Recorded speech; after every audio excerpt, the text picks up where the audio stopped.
Hi, welcome everyone. My name is Robin Schneider. I'm the Executive Director of Texas Campaign for the Environment. And I want to welcome you today for our press briefing regarding the attempt to revive the Chapter 313 tax breaks. Right now, the legislative vehicle is House Bill 5. In addition to looking at that legislation and its impacts, we also have released the Better Brazoria Clean Air and Water released a report in the last few days regarding tax breaks that have been given to industrial corporations in Brazoria County. And we have a speaker who will talk to that. In addition to the speakers that we have lined up, we also have resource folks.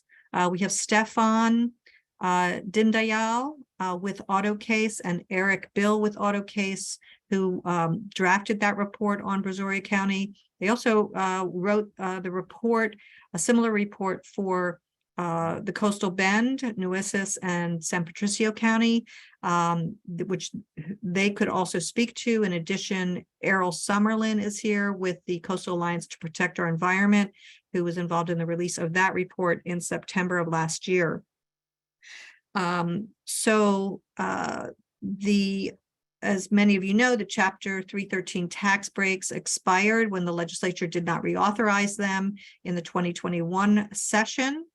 There was a lot of evidence at the time about problems with that program, but this session there is a very active effort to revive those corporate tax breaks and to help us understand how the House Bill 5 compares to Chapter 313 and why this legislation should not proceed, is Jose Guerrero, who's with Central Texas Interfaith, which is a Texas IAF affiliate. He comes through the St. Ignatius Catholic Church in Austin. Jose?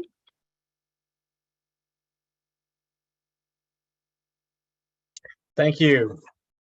Good morning. My name is Jose Guerrero, and I'm a leader with Central Texas Interfaith and the Texas IAF from St. Ignatius Martyr Catholic Church here in Austin, Texas. The Texas IAF, allies, and a bipartisan group of legislators stopped the reauthorization of the failed Chapter 313 program in the last legislative session.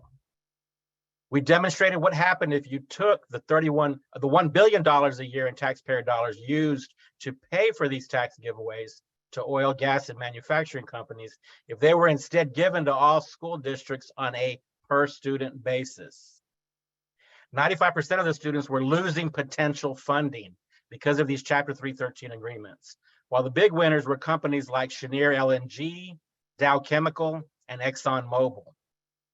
Now, 313 agreements are costing taxpayers $31 billion total. And according to the comptroller, over half of the benefits of the 313s go to households outside of Texas. House Bill 5 brings Chapter 313 back from the grave, just like Dracula in a bad horror movie. Only it's worse.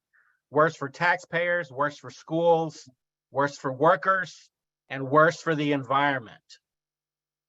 House Bill 5 opens the corporate welfare gates to new industries, seeking tax giveaways at the expense of hardworking taxpayers, small businesses, and at the expense of Texas school children. House Bill 5 statutorily caps the amount corporations can kick back to school districts, leaving more of the tax breaks for companies. House Bill 5, compared to Chapter 313, lowers the job creation requirement for most projects. It lowers the minimum wage requirements and eliminates the health insurance requirements for these jobs. And House Bill 5 prohibits school districts from requiring enhanced environmental safeguards as part of the agreement. It also eliminates renewable energy projects from the program. We have to hand it to the industry groups and legislators that created House Bill 5. They managed to take one of the least accountable, one of the most wasteful and most abused corporate welfare programs in the country, Chapter 313, and made it worse. Let's keep Dracula in his grave and kill House Bill 5. Thank you. Thank you, Jose. We're going to have all the speakers talk, and then we'll take questions from the media. So next up is Melanie Oldham. She is one of the co-founders of Better Brazoria Clean Air and Water, which released the report on the tax abatements in Brazoria County. Take it away, Melanie. Hi, good morning.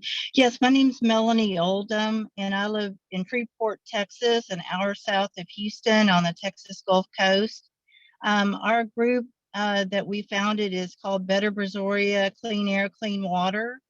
Also, I'm a healthcare professional, and our group, anyway, there's as you know, a newly released study which was commissioned by our group, Better Brazoria, and conducted by the Auto Case Economic Advisory.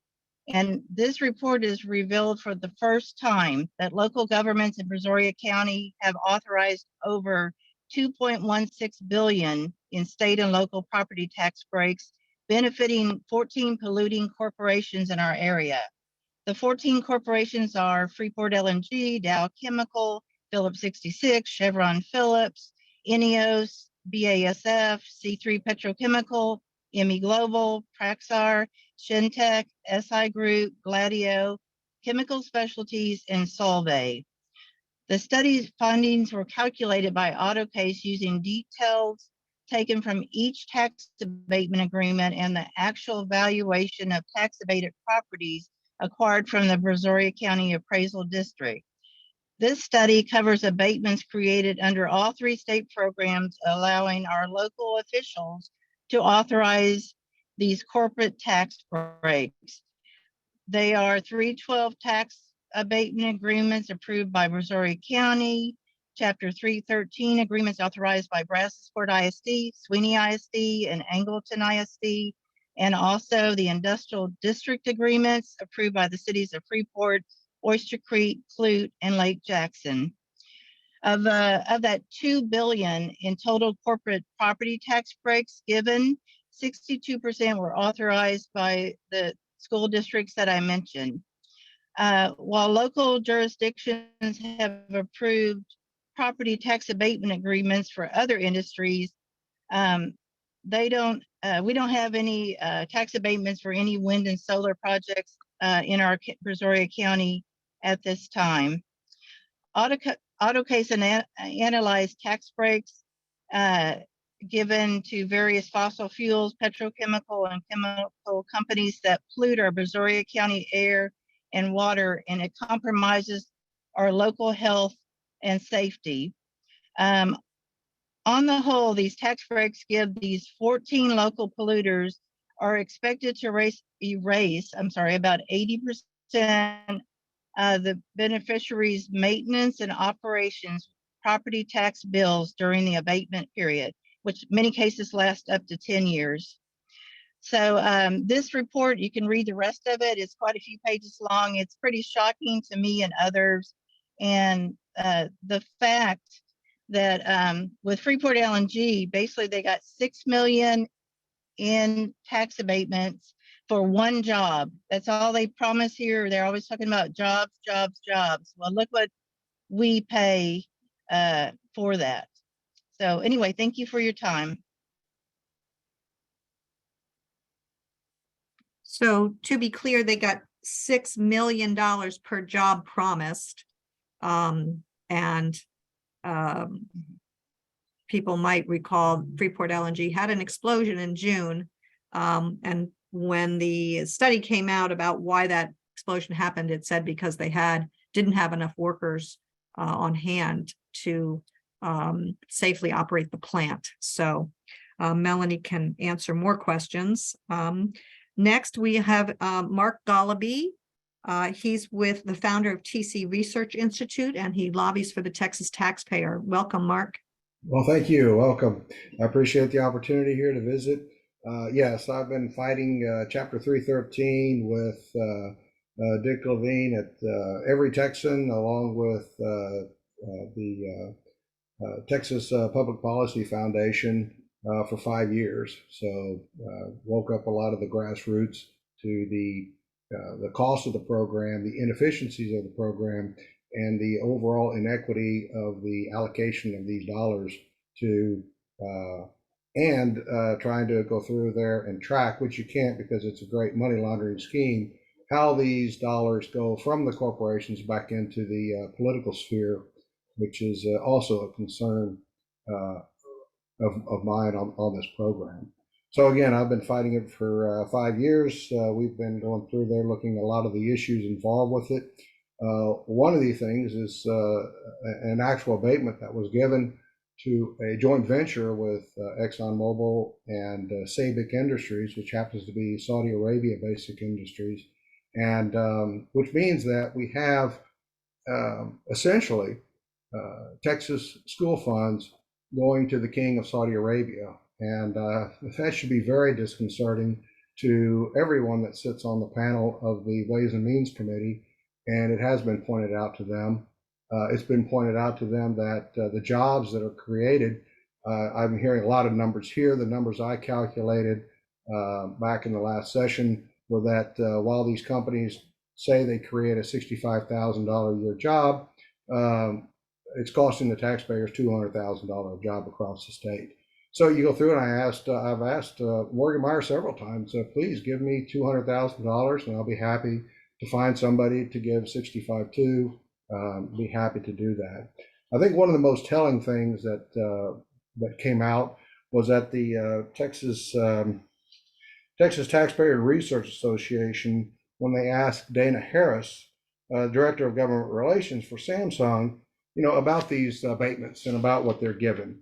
And her testimony went through and said that, well, there are other things that are more pressing, such as infrastructure availability, workforce availability, and proximity to other Samsung facilities, which, of course, when you look at Austin and Taylor, that's pretty close in proximity when you compare it on a global scale. It's pretty much just down the street. And then she closed with, all right, the economic incentives don't play into it. Those were her words right there from her testimony at the annual for the Texas Taxpayer and Research Association. That's right out of Samsung. And if you, at the testimony that we heard on HB5, Samsung was brought up many times as the epitome of how great this program is and how wonderful it is and how much it contributes to the growth of Texas economy. And here we have their government relations person saying economic incentives don't play into it. And we also, of course, have quoted many times the University of Texas professor Nate Jensen, who has researched across the nation, not just in Texas, but across the nation, and has come up that 90 to 95% of these corporate location decisions are made regardless of these corporate welfare programs. So this is not it's not a program. The SB5 was put into the committee substitute was put in on Easter Sunday, which limited input and the ability for people to actually research it. Fortunately, folks like Dick Lavine and others did go through and do some great research and came back and said, hey, you don't even have a sunset. How were we able to eliminate Chapter 313 wasn't because of just repealing it, okay, which was put in place in 2017. There was an effort to try to repeal Chapter 313. It obviously failed, but the fact that we were able to get it to where it couldn't be renewed, so it was sunsetted out. And this provision, I guess they learned their lesson. They want to make sure that in this provision, they don't have a sunset. So these and many other issues that everyone has brought up has definitely completely demonstrated to the Texas House and the Texas Senate. Economic development is one thing. This has nothing to do with economic development. So yeah, we don't need HB5 to pass, and hopefully it won't. Hopefully we'll keep it in committee and never even get out to the floor of the House of Representatives. So thank you all very much. Thank you, Mark, for being with us and for your long-standing opposition. to these corporate welfare programs. Next up, we have Rosalie Tristan with Valley Interfaith, another IAF group. Welcome, Rosalie. Oh, hello. Thank you for having me. I'm Rosalie Tristan, a leader with Valley Interfaith and the Texas IAF. We opposed House Bill 5 because it recreates a scheme where a small number of school districts grant tax breaks that cost billions in school property taxes that could go into our public school education to increase funding in low-income districts, those in the Rio Grande Valley and across the state. By giving massive tax breaks like the ones granted to LNG in Brazoria County, Chapter 313 is costing Valley School Districts over $32 million in potential funding that could have gone to our schools to increase like teacher salary, hire much needed mental health care workers. The school districts in the Valley in the state are beginning to adopt a 4-day school week because of the lack of funding and teachers. Like one of my nieces has to go to a 4-day school week.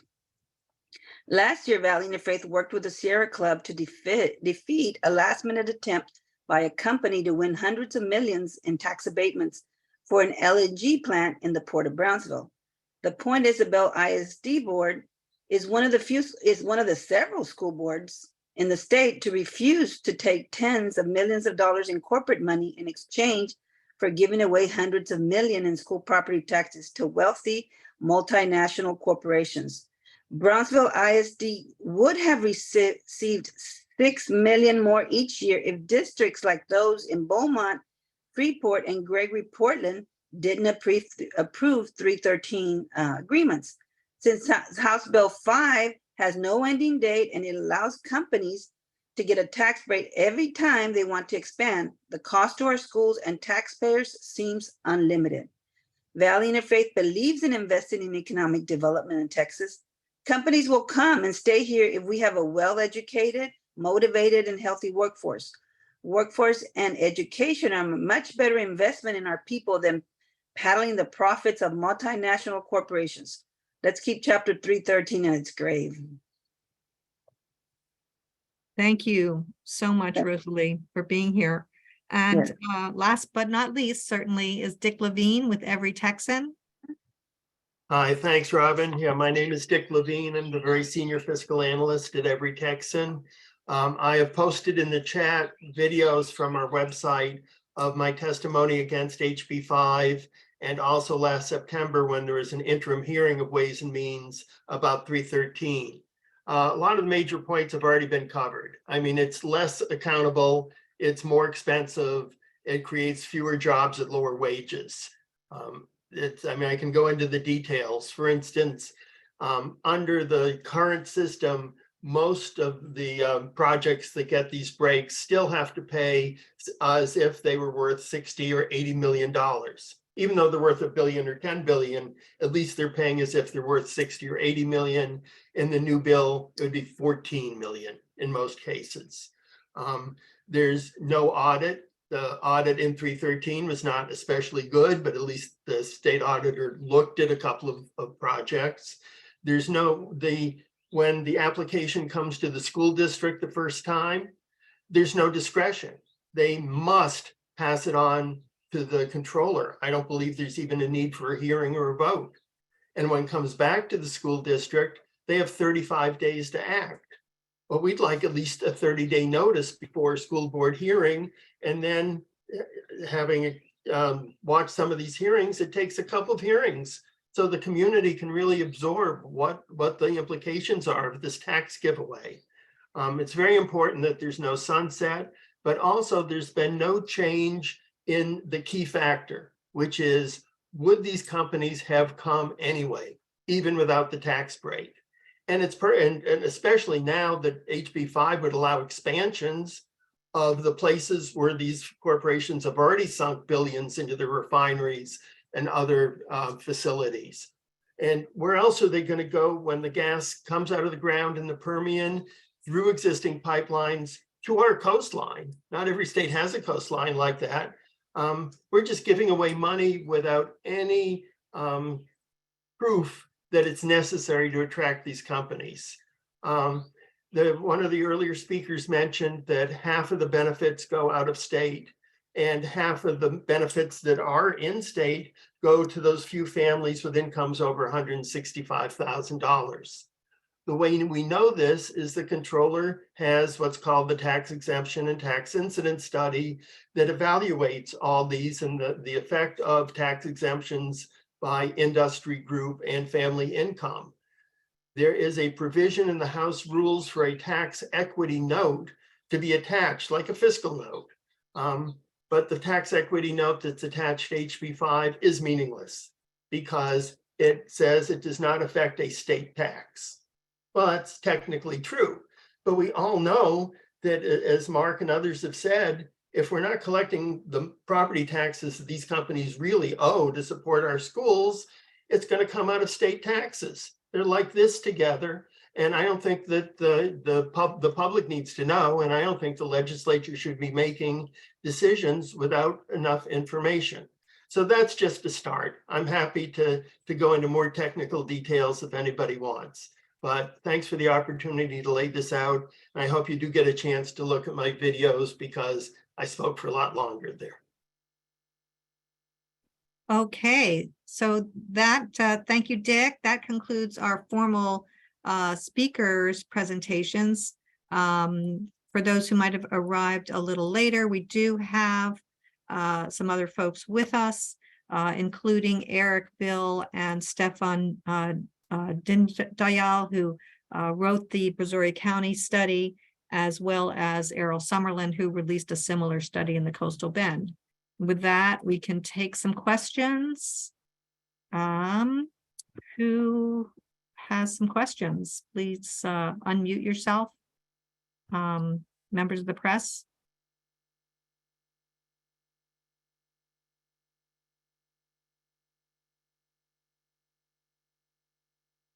Hi, this is Karen Harper from the Texas Tribune. Is this the appropriate way to jump Yes. in with a question? Yes.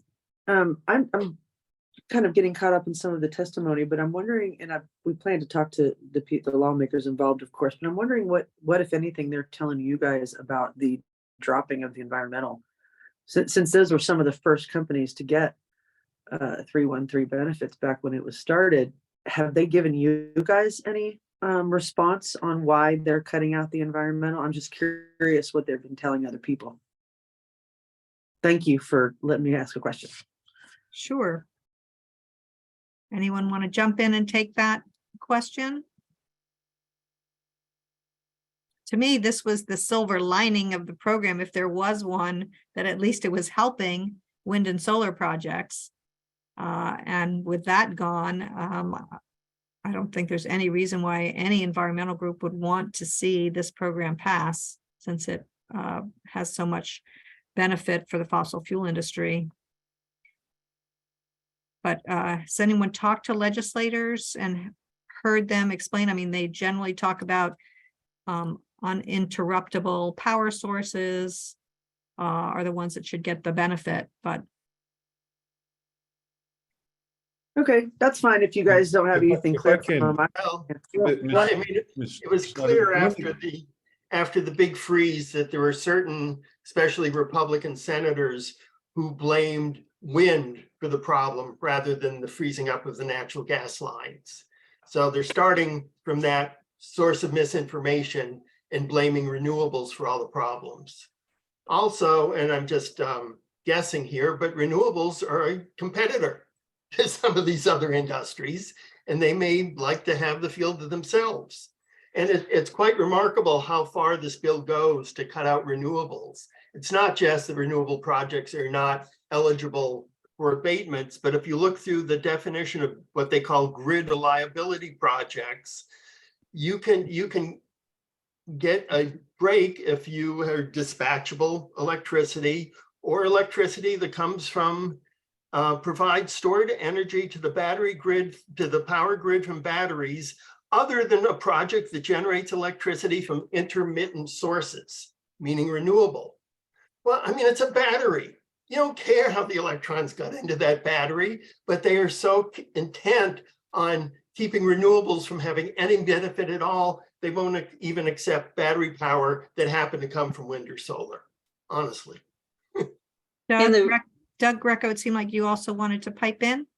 I just wanted to say during the Ways and Means Committee hearing, that question was asked, I think, by Chairman Meyer, and I think it was Mr. Christian, who is the consultant that was tasked to lay out the bill after Chairman Hunter said that was basically the direction they were given. That the decision was kind of above his head, but he just, that was the direction given as they were forming the bill.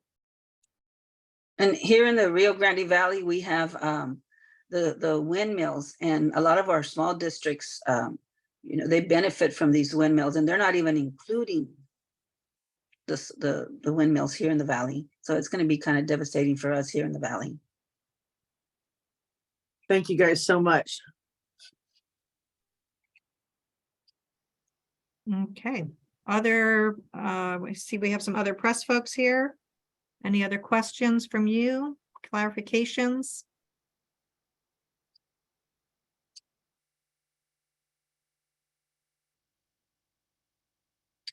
I don't know, Melanie, if you mentioned that one of the key findings of the report on Brazoria County was how that one company, Freeport LNG, was getting $6 million per job.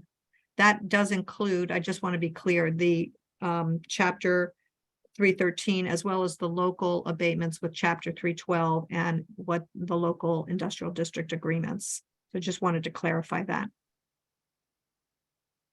To add to that, yes, like Robin said, in June of last year, we had Freeport LNG had their gigantic explosion fire just a few miles from a lot of us. And what came out in the investigation report, which is still ongoing by PHMSA, is that on the day of the explosion, they were 96 employees short that they said for whatever reason they weren't able to hire, and they were working their operators 12, 14-hour days. So it's interesting that Freeport LNG, who's got the biggest 313s and other tax abatements in Brazoria County, and the main things they have to promise is to spend a certain amount of money on a project and to provide a certain number of jobs. Otherwise, they're not following their tax abatement requirements. And it's very interesting what Freeport LNG would say, one, about why they didn't have enough employees on the day of the explosion. And does anybody give LNG or any other company oversight? Do they even stick to their tax abatement criteria? So that's something I think it'd be good to do a study on that, because I know that, say, for Brazoria County, the tax abatement they give out, have them self-report once a year on how many jobs they have and how much money they're investing. So I think that's a big problem that somebody should investigate.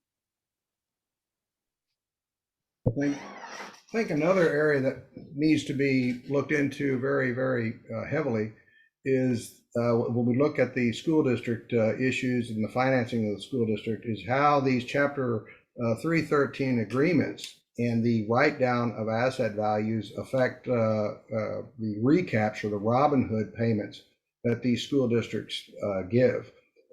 We all know that Barbers Hill, one single school district, has given over 30% of all of the agreements in the state. That was one of the arguments we used the last time, was how can this be a statewide economic development program when one school district dominates, with 30% of the agreements in the state.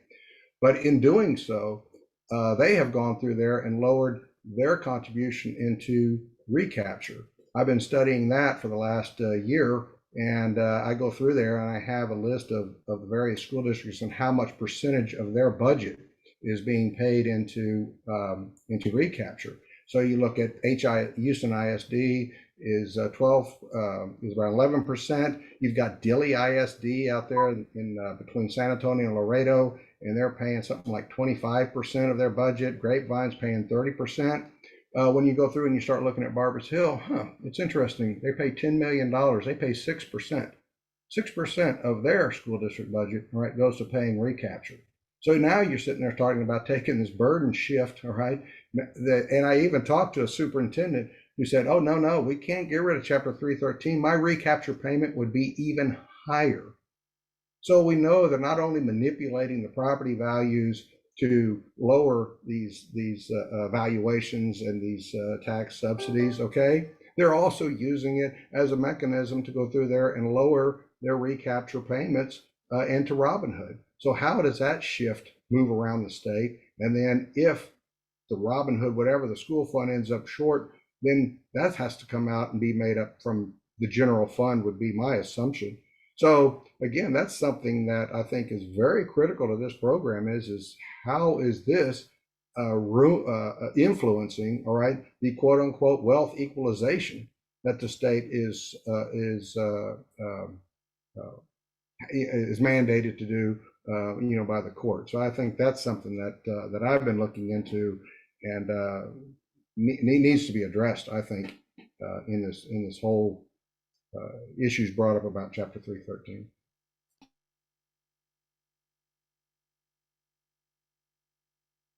Okay, I want to open it up again for any questions from the press.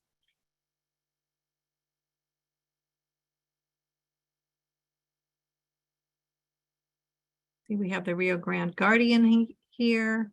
Any questions from you? I know you've been covering this issue.